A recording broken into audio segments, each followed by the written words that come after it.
Good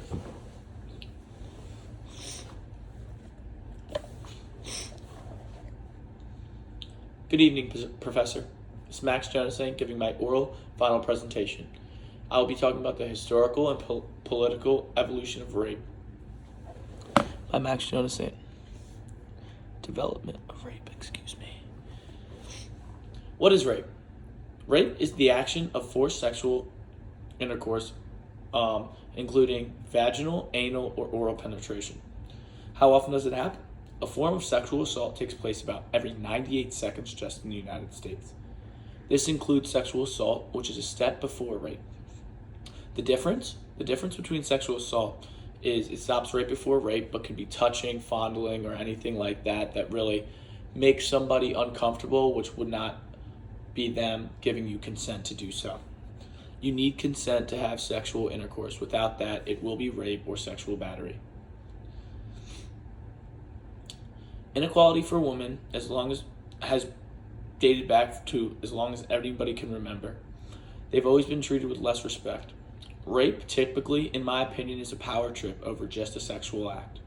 It occurs to females much more than men. In fact, 1 in every 6 females will be a victim of attempted rape. 1 in every 71 males will be the victim of rape in their lifetime, according to www.rain.org.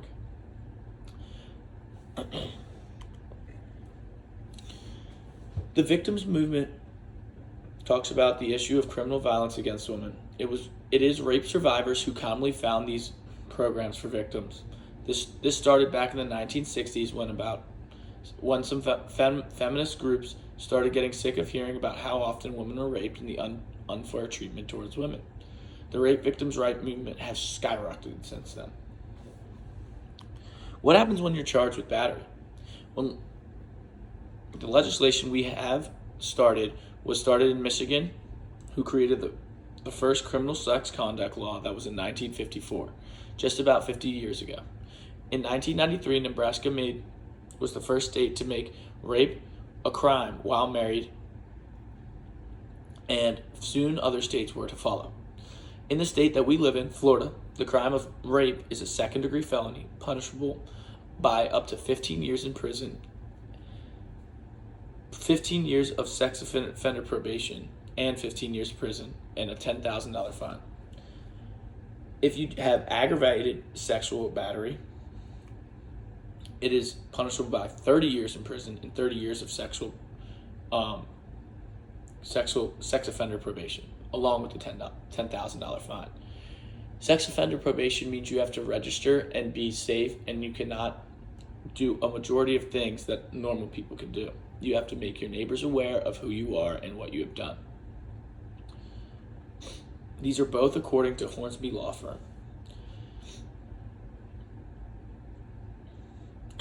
Well, we know about the ones that are reported, but rape is a very underreported crime. What about the family members that have touched relatives that we have no idea about, who people are too scared to come forward? It's very scary that this happens all over the United States. 2 stories that I would like to talk about is how these are political and Hollywood real life things that go on.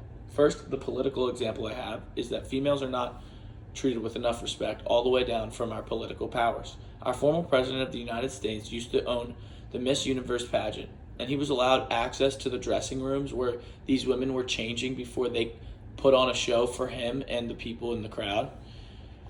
There has been many allegations of rape through Donald Trump as well, and it makes it very clear that maybe if you want to win the contest, maybe you sleep with me. Things like this happen, and that's why I think it's most likely a power trip.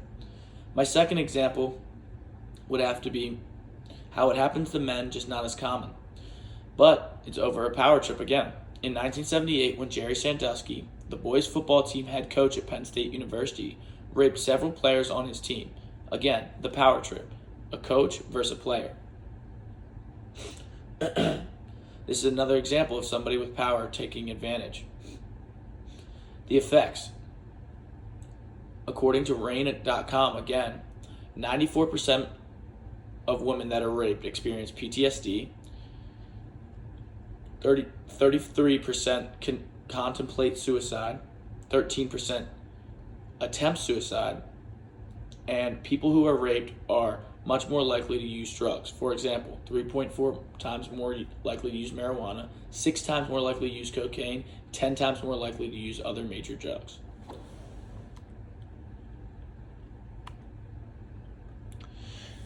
The resources that a victim could have: there are many grassroots movements that have been created. The earliest crisis centers were made in 1972 in our major cities, Chicago, Philadelphia, and Boston.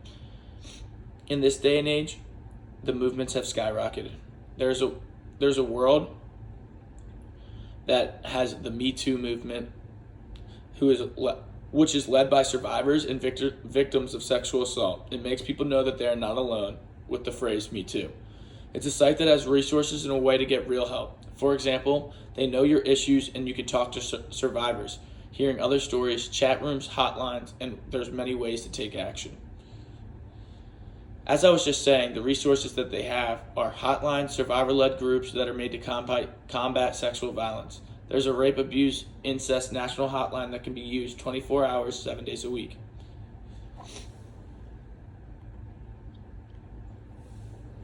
According to the Me Too movement, it teaches parents how to deal with their children's emotions when these types of things happen while they're away at college, and things that can affect them at a very young age.